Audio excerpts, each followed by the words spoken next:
시청자 여러분 안녕하십니까? 국내 최초의 의료건강 전문방송 메디컬TV가 준비한 정보플라자 7, 지금 시작합니다. 먼저 오늘의 이슈 만나보시죠. 식약처가 의료용 대마 수입을 허용하겠다고 밝혔지만 실효성에 논란이 일고 있습니다. 국민 4명 중 1명이 앓고 있는 만성 소화장애에 대해 알아봅니다. 점심시간을 쪼개 운동할 경우 식후에는 혈압이 상승해 위험할 수 있습니다. 희귀 난치성 질환자들의 치료에 필요한 의료용 대마 수입이 가능해질 것으로 보입니다. 하지만 환자들은 기쁘지만은 않습니다. 처방을 받더라도 곧바로 치료를 받을 수 없어 문제인데요. 박정미 기자가 취재했습니다. 최근 식약처가 마약류 관리에 관한 법률을 개정해 의사 처방 후 한국희귀필수의약품센터를 통해 대마 성분 의약품을 수입, 사용할 수 있도록 하겠다는 방침에 대해 실효성이 없다는 목소리가 큽니다. 의료용 대마 합법화를 줄곧 주장해온 의료용 대마 합법화 운동본부는 현재 한국에서 의료용 대마를 처방할 수 있는 의사가 전무하다시피 하며 처방을 받았더라도 한국희귀필수의약품센터를 통한 대마의 수입 절차가 너무 복잡하고 긴 시간이 소요되기 때문에 환자의 고통을 덜어주기 어렵다는 입장입니다. 그 절차가 어떻게 되냐면 제가 희귀의약품으로 선생님한테 이거를 처방을 받아서 그 식약처에다 신청을 하면 식약처에서 이거를 미국이든 어디든 구해서 저한테 다시 주는데 그 절차가 제가 알기로는 2개월 이상 걸리는 걸로 알고 있어요. 사실 발표는 하셨는데 제가 지금 신청하면은 이거 희귀의약품으로 신청할 수 있냐 하면 그것도 아니거든요. 현재 법률상 일부 마약과 향정신성 의약품이 의료용으로 쓰이는 것과는 달리 대마는 모든 성분을 의료용으로 사용할 수 없습니다. 때문에 희귀 난치성 질환 환자들과 말기 암 환자들은 대마에서 추출한 약이나 보조제를 사용하지 못해 법률 개정을 기다리고 있는 상태입니다. 의료용 대마 합법화 운동본부는 오는 12일 비영리 사단법인 한국카나비노이드협회를 설립합니다. 협회 설립에는 그동안 의료용 대마 합법화 운동본부를 이끌었던 강성석 대표를 비롯해 의료용 대마 합법화 운동본부를 함께했던 사람들 대부분이 참여해 회원 수가 약 100인에 이릅니다. 정부나 한국의 전문직들이나 한국의 국회가 나서서 더 해야지. 지금 환자는 할 거 다 했습니다. 지금 어머니들은 여기도 지금 나서서 할 거 다 했는데 하고 이제 국민 여론조사를 갖고 났으면 다른 공무원분들이 좀 도와주셔야죠. 근데 공무원분들은 사실 지난 1년 저희 운동본부가 한 일은 정부가 해야 할 일을 저희가 대신하는 거예요. 대마 성분 의약품과 건강보조식품은 미국의 여러 주, 캐나다, 일본 등 외국의 경우 민간에서 자유롭게 유통할 수 있습니다. 하지만 우리나라는 마약법과 대통령령으로 규제하고 있습니다. 미국이나 캐나다 같은 나라들, 유럽 같은 나라들은 그 분위기가 자유롭고 워낙 마약을 많이 사용하기 때문에 대마를 합법화하는 거 아니냐 이런 질문들을 하시더라고요. 절대 그렇지 않습니다. 정말 절박하신 환자분들이 나서서 목소리를 높이고 또 그것들 도와주는 분들이 계셨기 때문에 가능한 거지. 그렇게 미국이라는 나라, 캐나다라는 나라 그런 선진국들이 그렇게 호락호락하지 않습니다. 한국카나비노이드협회는 계속해서 대마 성분 의약품과 건강보조제의 필요성을 피력하고 환자에게 도움이 되는 합리적인 제도가 이행될 수 있도록 노력할 계획입니다. 메디컬TV 박정미입니다.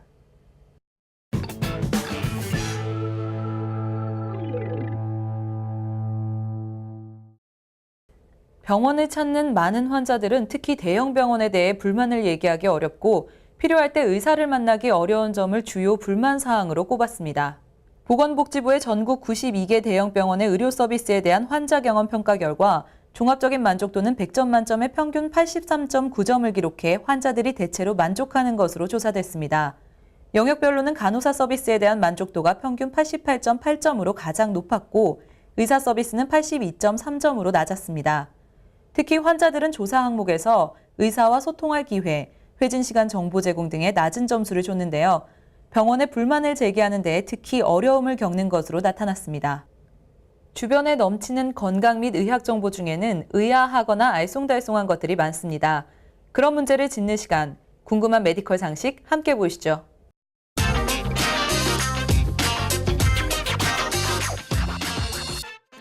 안녕하세요. 궁금한 메디컬 상식 권현정입니다. 국민의 4분의 1이 겪고 있다는 소화불량. 속이 더부룩하고 복부 폭만감 등 크고 작은 위장장애로 고생하시는 분들 많으실 텐데요. 그런데 이 소화장애가 위암의 전조 증상일 수도 있다고 합니다. 오늘의 궁금한 메디컬 상식, 만성 소화장애에 대해 알아봅니다. 밥을 먹고 난 직후 속이 더부룩하고 복부에 가스가 찬 느낌, 식기 등 다양한 소화장애 경험 다들 있으실 텐데요. 소화장애는 소화되지 않은 음식물이 위장에 쌓이면 독소가 발생, 이 독소가 혈관을 침투하면 면역력 저하와 함께 염증을 일으킵니다. 그래서 흔히 소화가 되지 않는다라고 하면 속이 쓰리거나 체증, 트림, 복부 팽만감, 부역감 등의 증상을 보이는 것이 이 때문인데요. 그러나 이런 증상들에 크게 신경 쓰지 않고 소화제나 탄산음료 등으로 해결하려는 사람들도 많습니다. 그러나 이것이 위염의 전조 증상이라면 어떨까요? 위의 증상 중 3개 이상 해당된다면 병원을 찾아 검진을 받아야 합니다. 소화장애 증상이 심각해지면 암의 씨앗이 될 수 있다고 전문가들은 경고합니다. 신경성 이객건이 하면서 소화제로 속을 달래길 여러 번. 그러나 이제는 가볍게 생각해서는 안 될 것 같습니다.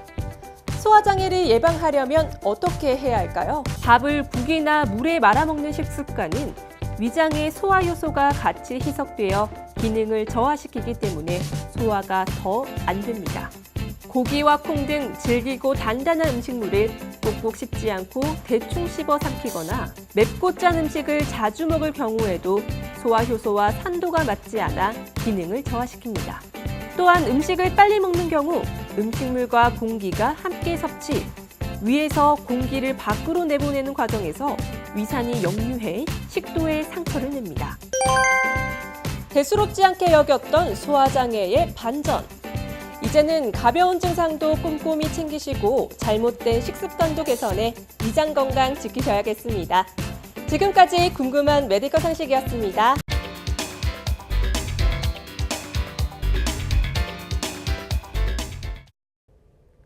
시간이 없어 점심시간에 운동을 하는 직장인들이 적지 않습니다.